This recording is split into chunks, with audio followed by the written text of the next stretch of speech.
Hey everybody, it's Brad here. Before we start today's episode, I just wanted to give a big thanks to all of you who have submitted story ideas, including Terry Sundberg from Corinth, Texas, who suggested this week's episode to us. Thanks again, Terry, and hopefully you've received the Crazy Good Turn swag that we sent you. If you have an idea to send us, now's a great time. Visit our website at crazygoodturns.org/celebrate to tell us about a person or organization who's done something great for someone else, and they could be featured in an upcoming episode. As always, thanks for listening.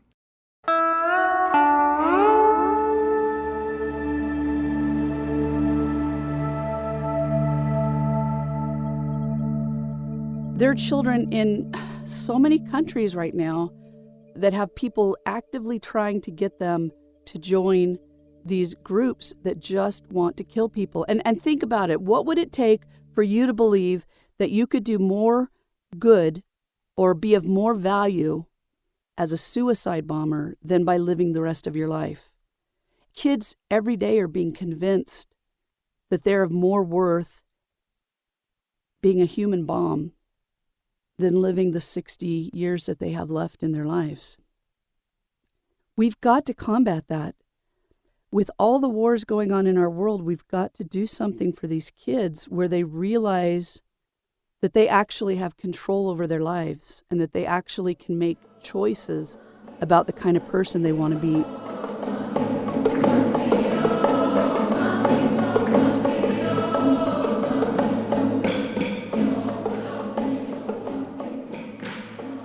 That was the voice of Liz Shropshire, and the music you're hearing is her life's work. For nearly 20 years, Liz has been traveling to some of the world's most dangerous, war-torn places, teaching music to kids in refugee camps through the nonprofit she founded, the Shropshire Music Foundation. But Liz's work is about much more than music. The children she's helping are escaping past lives filled with unspeakable horrors and with little hope for the future. Through the power of song, Liz is transforming lives, teaching kids to find peace and reject violence. And it's working. This is Crazy Good Turns. We tell inspiring stories about people who do amazing things for others, and I'm your host, Brad Shaw. According to the UN's Refugee Agency, we're witnessing the highest levels of human displacement in recorded history. Conflicts in Syria, Iraq, Afghanistan, Yemen, and Sudan, to name a few, have resulted in more than 20 million people now designated by the UN as refugees. More than half are children under the age of 18. While the war in Kosovo in the late 1990s and its resulting refugee crisis were the initial catalyst for Liz's current work, her compassion for those afflicted by war are rooted in another conflict decades before. I'm a Navy brat. My dad was a naval aviator for 30 years. The Vietnam War was going on during my whole childhood, and I would say that really affected me a lot. My dad was a squadron commander, and so back in those days, the wife would look after the wives under her husband's command. And so my mom spent a lot of time with the women whose husbands were shot down and then were either POWs or missing in action or dead. So we would go and visit these families who had kids that were our age, and they didn't know if their dads were dead or alive. They didn't know if their dads were in a POW camp. Liz says she moved every few years, typical for a Navy family, sometimes living on bases, sometimes not. As the Vietnam War wound down, the atrocities that POWs suffered became evident to the world, and to Liz, who was then a sixth grader. I remember being in class, we were talking about how the prisoners of war had been treated and some of the things that had happened to them, and I passed out, and my head just hit my desk. My teacher ran over, and it was the first time I'd ever had anything like that happen, but it had just impacted me so strongly the way that these men had been treated as prisoners. I just think that the fear that I lived with as a child, knowing my dad was flying over Vietnam, his plane was totally shot up at least once. He had friends who didn't land on the aircraft carriers. It was a really big part of my childhood. It shaded absolutely every part of my life. The other thing that shaded every part of Liz's life was music. Her mom says Liz sang before she talked, dancing and singing to the Captain Kangaroo show as a toddler. She started playing the flute in 4th grade and the piano the next year when her parents could afford one. She learned guitar and oboe. Music became her obsession. if you're really doing music, you can't be doing anything else at the same time because it takes all of your focus and all of your attention. You're reading, you're listening, you're counting, and you're doing math. So all of these things are going on at the same time. It's just amazing what that does to you. It makes you relax. It just takes you to a different place. Liz says she knew early on that she wanted her life to revolve around music, and some words of wisdom from her dad connected that passion to a much bigger notion. Well, something that my dad said to me when I was in high school was, whatever you decide to do with your life, do something that you believe will make the world better. He said, for me, that was joining the military. He said, but for you, you find what you think will make the world better. And that always stayed with me. In 1984, Liz graduated from Brigham Young University with a Bachelor of Arts degree in music composition and theory, and later earned an advanced music degree from the University of Southern California. She settled in Los Angeles, teaching music at a local elementary school in a tough part of town. She gave private music lessons on the side and composed music. Her ultimate dream was to use her passion for music to write a symphony about world peace, something Liz says she still hopes to do. But a vacation in Ireland in 1996 opened her eyes to a grittier reality in the world, one that completely changed her perspective on life. I was initially trying to be a professional composer, and when I was doing that, I used to feel like writing music was paying my rent on the planet, which is kind of strange, but I really did feel like that's how I was going to make the largest impact I could in the world. It wasn't until 1996 when I went to Northern Ireland on a vacation. I went to all of Ireland, but first I went to Northern Ireland. And I was staying in this youth hostel and walking around, and I wanted to walk to the Peace Wall. And I walked down to this Peace Wall, which is just a big cement wall that runs throughout Belfast. It's still there today, and it runs to separate Catholic areas from Protestant areas. As I walked through the Protestant area, I saw all these bombed out homes that people were still living in, or I should say bomb-damaged homes that people were living in. And I saw a child walking down the street who looked like he was about 80 years old, but I'm pretty sure he was under 10. And he was smoking a cigarette, and he was bent over, and he just looked like he was carrying the whole world on his shoulders. The thing that struck me the very most was that almost every child that I saw looked so much older than their physical characteristics led me to believe that they actually were. And they were closed off, and they were hard looking. I had taught emotionally disturbed children in Los Angeles who were in gangs and group homes and had killed people, were living as prostitutes part of the time. But those kids didn't look as hard as these children that I was seeing in Northern Ireland, in Belfast. Liz settled back into her life in L.A., happy and financially stable, but constantly haunted by the images of those kids she saw in Belfast, and searching for a way to help. While planning a vacation to Belgium, she heard a story on the radio that gripped her. I'd started feeling like my life was very selfish because all I was doing was working and going on these fun trips, and it just felt very me-centered.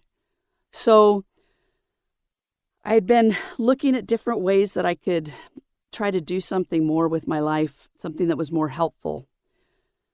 So I was driving to the home of one of my piano students and listening to NPR. They were talking about the war in Kosovo. This was in April of 1999.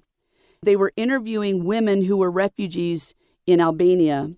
Now, these women had been forced out of their homes, separated from their husbands and their older sons, and they were only allowed to take their younger children with them to Albania, where they ended up in these refugee camps. And as they were interviewing these women, the women were saying, our lives in the camp are bad, but what's really horrible is that we don't know what happened to the men in our lives, our sons, our fathers, our husbands. There was no communication. Everything had been taken away from them. There was nothing. There was not even a registration system in place because this had happened so suddenly. And as they were talking about this, I thought, well, I'm going to Belgium. Kosovo's in Europe. How far away can it be? I'll just grab a train and go to Kosovo instead of going to Austria. I had no clue where Kosovo was. All I knew was that it was part of the continent of Europe. Liz didn't know what she'd actually do in Kosovo, just that she wanted to get there and find a way to help. The problem was that it was still so dangerous, few relief agencies were operating on the ground. After some research, she found a German-based nonprofit called Balkan Sunflowers doing volunteer work with refugee children in Kosovo. She applied for a volunteer spot and was accepted, with the requirement that she cover all of her travel and living expenses. She still didn't know exactly how she'd be able to help, till a conversation with her next-door neighbor revealed the obvious. She said, "Liz, don't be stupid. Don't just go to go. Do what you do best and take a music program to those kids." So Liz decided she'd bring her music teaching skills to the refugee children of Kosovo. But while Liz had a steady job, she didn't have the money to buy instruments to bring on the trip, knowing there'd be none in war-torn Kosovo. So she maxed out her credit cards and fundraised among friends to buy $5,000 worth of musical instruments to bring along. The instruments that I chose were the Irish penny whistle and the harmonica. The reason I chose those instruments is because, first of all, they're really easy to play. Anyone can play these instruments. Every single time that you play them, you get better. It's not like violin where it takes a long time before you sound good. You sound good right away. Also, maybe the most important thing was that they were small enough that the kids could put them in their pocket and hide them if they needed to, because everything they owned had been taken away from them. And I wanted them to have something small enough that they could hide it if they had to walk to another country or become refugees again. With 8 duffel bags filled with penny whistles and harmonicas and a few $100s to her name, Liz set out for Kosovo. I had to fly from LA to Seattle, then Seattle to Brussels, Brussels to Switzerland, Switzerland to Albania. And then once I was in Albania, the volunteer group that I was with, they had a place for everyone to stay in because you couldn't go directly into Kosovo at that time. The airport had been seized by the Russians and no commercial flights were allowed in.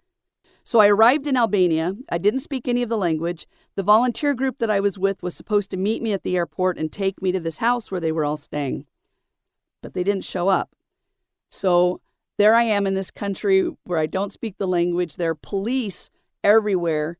They're holding back the crowd so that they can't actually come into the airport. When I landed, there were tanks and all kinds of armored personnel on the airstrip in Albania. So I'm scared to death, not so much of myself personally, but that these bags are just going to be walked away with. After waiting at the airport for more than 4 hours with no sign of a ride in sight, a little boy finally approached her and offered to have her father, a taxi driver, take her to the house where the nonprofit she was volunteering with was based. Then the head of the Balkan Sunflowers organization in Kosovo drove us to our city where we were going to be working, which is Jakova. Jakova had been the hardest hit in the war. They had the most people killed, the most number of people who were still missing, the most rapes. Everything was destroyed. The roads, the homes, the schools, the mosques, the churches, the hospitals. Everything was destroyed. You couldn't look to the right or to the left without just seeing utter destruction. What would have normally been a 2-hour drive to Jakova took more than 5 hours because of the bombed-out roads and bridges. Finally, they arrived at the refugee camp where Liz would begin her volunteer work. The first camp that I went to, it was a brick factory that had been turned into an IDP camp or internally displaced person camp. They had these camps all over Kosovo, and that was because most people, when they got back from Albania or Macedonia, wherever they had gone as refugees, they came home to a home that was completely destroyed or a village that was full of landmines so that nobody could go in. And so most of the people, that, as they got back to Kosovo, they found that they couldn't live in their own home. And so they moved into any building that was just standing. And they used schools and factories and churches and hospitals, hotels, just anything that was still there. And I'd been warned not to go in and expect the kids to just sit down and listen to me talk or do any kind of an organized program, because these kids, most of them were from villages that were up in the mountains, and they'd had to flee their homes up to 2 years before they became refugees in Albania. And so they'd lived in the mountains rough for 2 years before they ended up being refugees. Plus, there were weapons everywhere. There were real guns everywhere that the kids were playing with. They were making weapons out of everything that they could. None of the children remembered anything besides being at war and having no rights because they were Albanians. And so They had seen that the only way to have any kind of power was to have a weapon. So they all played with weapons. Liz recognized early on that she needed to ease her way into bringing her music program to the camp. She had to earn the trust of the people she was trying to help, starting with the women in the camp who had experienced such trauma and loss. They became my family in Kosovo. They told me what it was like to be a woman in Kosovo even before the war, and they told me what had happened to them in the war. I ended up spending about 2 nights a week in the camp with them just to share that experience with them, and I just still to this day love these women so much. Through that experience, Liz noticed a difference between the boys and girls in the camp. The girls tended to stay inside to comfort their mothers, while the boys spent most of their time outside fighting, smoking, and generally causing chaos in the camp. So she focused first on the girls, teaching them how to play the penny whistle and harmonica. Word spread to the rambunctious boys outside, who begged Liz to teach them music too, which she was reluctant to do at first because of their behavior. Then finally, one day, I'm walking to the camp. It was about a 45-minute walk. And before I even got to the gates of the camp, all the boys ran out of the camp. And they started doing this thing where they would put their fingertip up to the edge of their eye and then pull it away into their hand, which meant that they were gathering their tears to give to me. I said, okay, I will teach you a class if you promise me that you won't fight, you won't talk while I'm teaching you, and you'll practice. They all promised. And I started their class immediately. These boys became the best class I've ever taught in my entire life. If one of the boys started to talk while I was teaching, the other boys would physically jump on him so that he wouldn't disrupt the class and we would keep going. Liz says she went to Kosovo thinking her music classes would provide a distraction for the kids, a brief respite from the violence and fear that filled their lives. Instead, she witnessed a complete transformation in the kids and their families. If I heard a harmonica in town, it was always one of these boys. They carried them with them everywhere they went. This camp that had been so full of sadness and absolute utter despair became this place with all of this happiness and joy. And it wasn't beautiful music. Our harmonicas are in the key of C, our penny whistles are in the key of D. So when they're both playing at the same time, it's not very beautiful sounding. But it was amazing. I saw these kids completely change. I saw kids who couldn't look at you when they first came into the class within a couple of weeks raising their hand and wanting to play for the entire class. And I had kids come up to me and say, my uncle told me that he was proud of me last night when I was practicing, and no one's ever said that in my entire life. I had a mother that came to me and said, please let my son join your class because my nephew has finally stopped screaming at night, and it's only this program. Nothing else that we've tried has worked. I would say after about 3 days, I knew that it was what I wanted to do with my life. Liz planned to stay in Kosovo for 3 weeks, but ended up staying for 6 weeks, going further into debt to cover her expenses. Her school back home threatened to fire her if she didn't return, so she headed back to the States. When I told the kids that I had to leave and go back to America, they started crying, and I'd never seen them cry. And they said, Liz, there are groups here that are rebuilding our homes. There are groups here that are giving us food, and sure, we're grateful for that. But this is the only thing for us, and you can't take it away from us.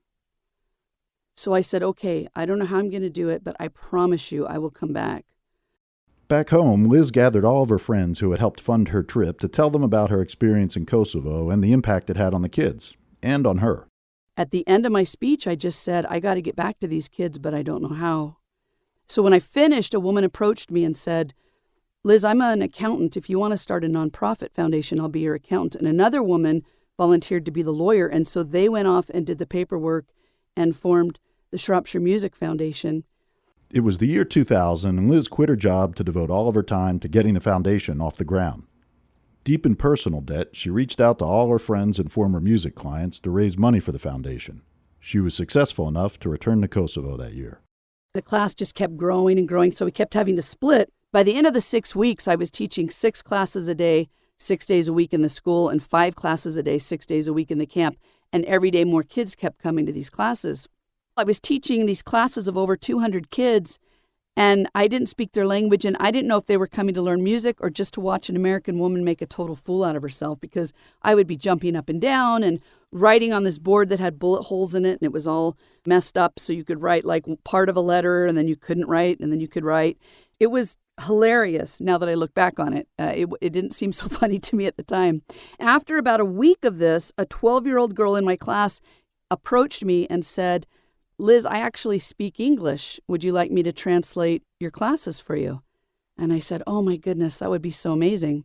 So she started translating my classes that summer.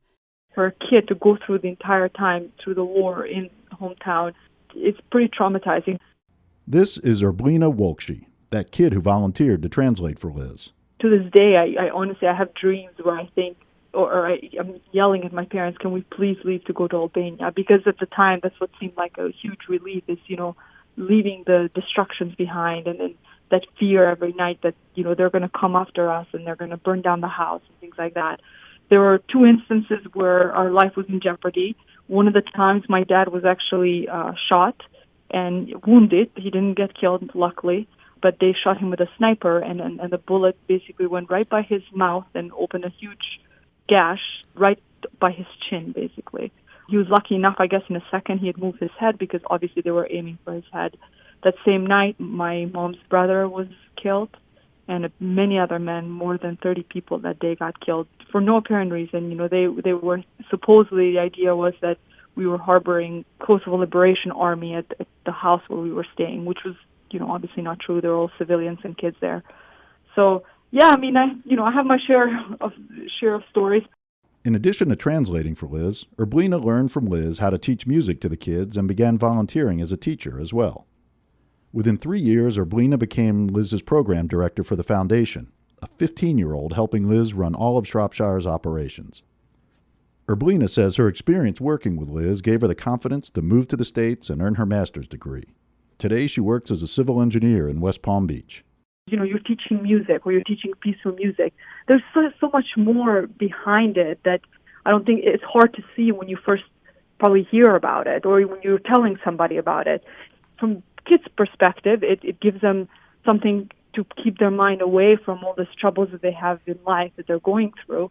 But then in the level of age group that I join, it gives you hope that, oh my gosh, look, I can actually help first my community, and then I can become a leader and teach these other kids lessons either in music or singing and things like that. So I think there's more, there's a lot to it that it's hard to see on the surface. Liz's experience with Erblina uncovered what would become a critical component of how Shropshire now operates. Initially, Liz had hoped to raise enough money to hire a corps of full-time teachers she would deploy around the world. That turned out to be a pipe dream given her shoestring budget. So instead, just as she taught Erblina, Liz began finding local teenagers willing to volunteer to help her teach. These teenagers are amazing.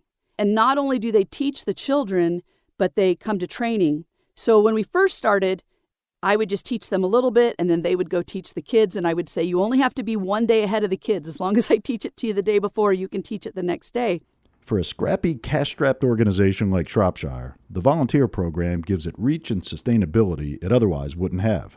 We are so grassroots. I've been doing this for 19 years now, and I've only been paid for about 4 years out of the 19.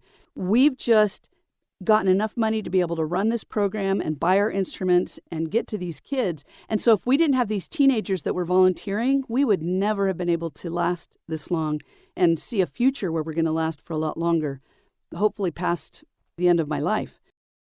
Today, the Shropshire Music Foundation operates in Kosovo, Northern Ireland, Uganda, and most recently in Greece, which has seen a dramatic surge of Syrian refugees. The foundation has used music to change the lives of nearly 20,000 children through the more than 100,000 volunteer hours of its teenage teachers.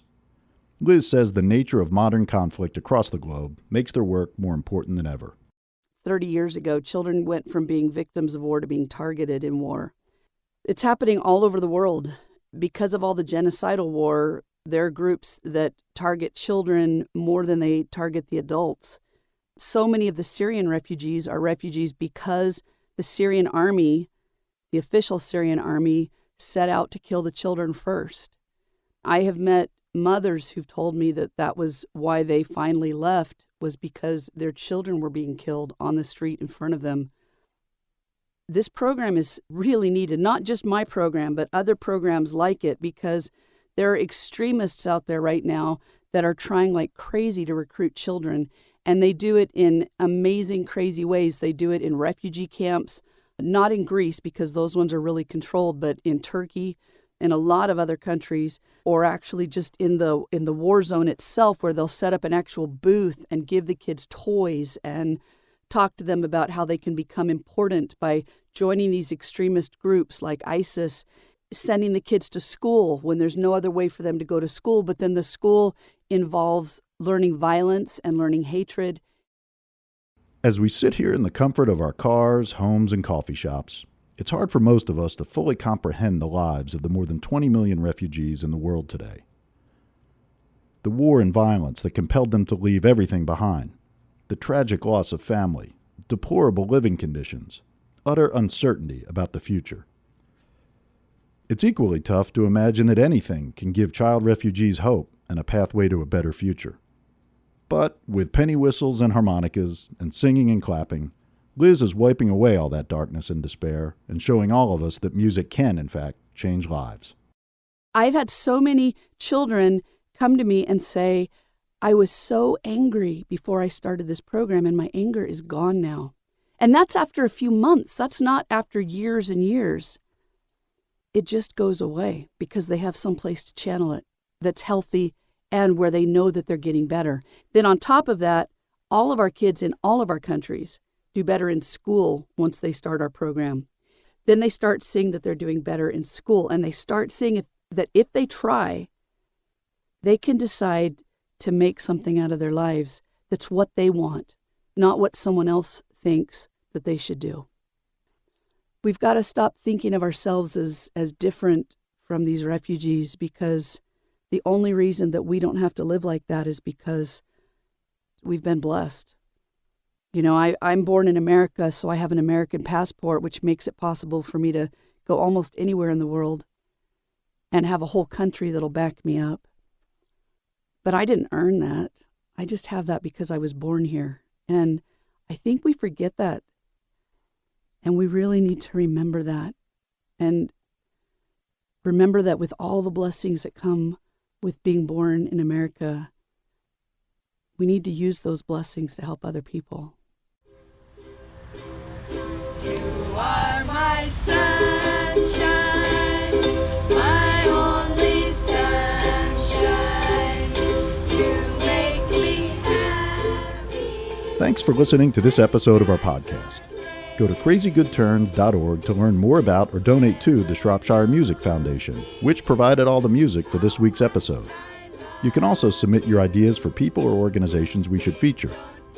Make sure you never miss an episode by subscribing to us on iTunes, and stay connected with us between episodes by following us on Facebook and Twitter.